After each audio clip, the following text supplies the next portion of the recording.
ಸೈನಿಕ ವೃತ್ತಿ ತ್ಯಜಿಸಿ ಸಂತರಾದ ಲೊಯೋಲಾದ ಇಗ್ನಾಸಿ 1491ರಲ್ಲಿ ಸ್ಪೇನ್ ದೇಶದ ಲೊಯೋಲಾ ರಾಜಮನೆತನದಲ್ಲಿ ಜನಿಸಿದರು. ಯುವಕನಾಗಿದ್ದಾಗ ದೇಶಕ್ಕೆ ಸೇವೆ ಸಲ್ಲಿಸುವುದು ಹಾಗೂ ರಾಜಕುಮಾರಿಯೊಬ್ಬಳನ್ನು ಮೆಚ್ಚಿಸುವುದು ಅವರ ಏಕೈಕ ಕನಸಾಗಿತ್ತು. ಆದರೆ 1521ರಲ್ಲಿ ಪ್ಯಾಂಪ್ಲೋನ ಯುದ್ಧದಲ್ಲಿ ಗಾಯಗೊಂಡ ಅವರು ಮನೆಯಲ್ಲಿ ಹಾಸಿಗೆ ಹಿಡಿಯಬೇಕಾಯಿತು. ಸಮಯ ಕಳೆಯಲು ಅವರು ಮನೆಯಲ್ಲಿದ್ದ 2 ಪುಸ್ತಕಗಳನ್ನು ಓದಲು ತೊಡಗಿದರು. ಅವು ಕ್ರಿಸ್ತರ ಜೀವನ ಚರಿತ್ರೆ ಮತ್ತು ಸಂತರ ಜೀವನ ಚರಿತ್ರೆ.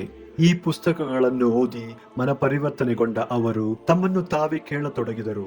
ನಾನು ಕ್ರಿಸ್ತರಿಗಾಗಿ ಏನು ಮಾಡಿದ್ದೇನೆ, ನಾನು ಕ್ರಿಸ್ತರಿಗಾಗಿ ಏನು ಮಾಡುತ್ತಿದ್ದೇನೆ, ನಾನು ಕ್ರಿಸ್ತರಿಗಾಗಿ ಏನು ಮಾಡಬಲ್ಲೆ. ಇದರ ಪರಿಣಾಮವಾಗಿ ಪ್ರಾಪಂಚಿಕ ರಾಜ ಮತ್ತು ರಾಜಕುಮಾರಿಯನ್ನು ಮೆಚ್ಚಿಸುವ ಕನಸನ್ನು ಬಿಟ್ಟು ಸಂತರನ್ನು ಅನುಕರಿಸಿ ಕ್ರಿಸ್ತರಾಜರನ್ನು ಮೆಚ್ಚಿಸತೊಡಗಿದರು. ಮನ್ರೇಸಾ ಎಂಬಲ್ಲಿ ತಂಗುವಾಗ ತಮಗಾದ ಆಧ್ಯಾತ್ಮಿಕ ಜ್ಞಾನೋದಯದಿಂದ ಇವರ ಈ ದೈವಾನುಭವವು ಇನ್ನಷ್ಟು ದೃಢವಾಯಿತು ಹಾಗೂ ಅದರ ಫಲವೇ ಅಪ್ರಸಿದ್ಧ ಆಧ್ಯಾತ್ಮಿಕ ಕೈಪಿಡಿ ಆಧ್ಯಾತ್ಮಿಕ ಸಾಧನೆಗಳು. ಈ ಕೈಪಿಡಿ ಕಳೆದ 5 ಶತಮಾನಗಳಲ್ಲಿ ಶತಕೋಟಿ ಜನರ ಪರಿವರ್ತನೆಗೆ ಕಾರಣವಾಗಿದೆ. ಈ ನವ ಇಗ್ನಾಸಿ ಜನರಿಗೆ ಆಧ್ಯಾತ್ಮಿಕ ಮಾರ್ಗದರ್ಶನ ನೀಡುವ ಮೂಲಕ ಆತ್ಮರಕ್ಷಣೆಯ ಕಾರ್ಯದಲ್ಲಿ ತೊಡಗಿದರು. ಆದರೆ ಅವರು ತತ್ವಶಾಸ್ತ್ರ ಮತ್ತು ಧರ್ಮಶಾಸ್ತ್ರೀಯ ಅರ್ಹತೆಗಳನ್ನು ಹೊಂದಿಲ್ಲದ ಕಾರಣ ಕಥೋಲಿಕ ಧರ್ಮಸಭೆಯು ಅವರು ಬೋಧಿಸುವುದನ್ನು ಮತ್ತು ಆಧ್ಯಾತ್ಮಿಕ ಮಾರ್ಗದರ್ಶನ ನೀಡುವುದನ್ನು ನಿಷೇಧಿಸಿತು. ಆದ್ದರಿಂದ ಅವರು ಚಿಕ್ಕ ಮಕ್ಕಳೊಂದಿಗೆ ಕುಳಿತು ಲ್ಯಾಟಿನ್ ಕಲಿಯಲು ತೊಡಗಿದರು ಹಾಗೂ ಅಲ್ಕಾಲಾ, ಸಲಾಮಾಂಕಾ ಮತ್ತು ಪ್ಯಾರಿಸ್ನಲ್ಲಿ ಉನ್ನತ ಶಿಕ್ಷಣ ಮುಂದುವರಿಸಲು ನಿರ್ಧರಿಸಿದರು.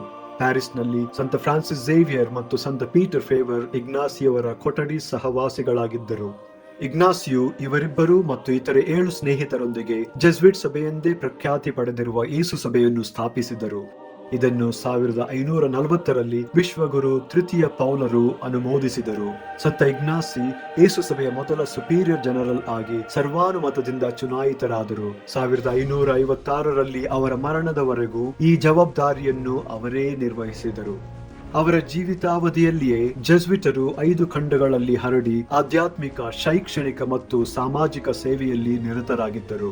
ಸಂತ ಇಗ್ನಾಸಿಯರ ಬರಹಗಳು, ಆಧ್ಯಾತ್ಮಿಕ ಸಾಧನೆಗಳು, ಯೇಸು ಸಭೆಯ ಸಂವಿಧಾನ, ಆತ್ಮಚರಿತ್ರೆ, ಆಧ್ಯಾತ್ಮಿಕ ಬರಹಗಳು ಮತ್ತು ಅವರ 8,000ಕ್ಕೂ ಹೆಚ್ಚಿನ ಪತ್ರಗಳು ಇಂದಿಗೂ ಜ್ಞಾನ ಮತ್ತು ಸ್ಫೂರ್ತಿಯ ಒಂದು ಕಾರಂಜಿಯಾಗಿ ಪ್ರಚಲಿತವಾಗಿದೆ. ದೈಹಿಕವಾಗಿ ಮರಣ ಹೊಂದಿದ್ದರೂ ಅವರು ಜೆಸ್ವಿಟ್ಸ್, ಇಗ್ನೇಷಿಯನ್ ಕುಟುಂಬ ಮತ್ತು ಅವರ ಸ್ನೇಹಿತರ ಮೂಲಕ ಇಂದಿಗೂ ನಮ್ಮ ಮಧ್ಯೆ ಬದುಕುಳಿದಿದ್ದಾರೆ. ನಾವು ಸಹ ಅವರಂತೆಯೇ ದೇವರ ಅತ್ಯುನ್ನತ ಮಹಿಮೆಗಾಗಿ ಬಾಳಲು ಸಾಧ್ಯವಾಗುವಂತೆ ಲೊಯೋಲಾದ ಸಂತ ಇಗ್ನಾಸಿಯು ನಮ್ಮೆಲ್ಲರಿಗಾಗಿ ಪ್ರಾರ್ಥಿಸಲಿ.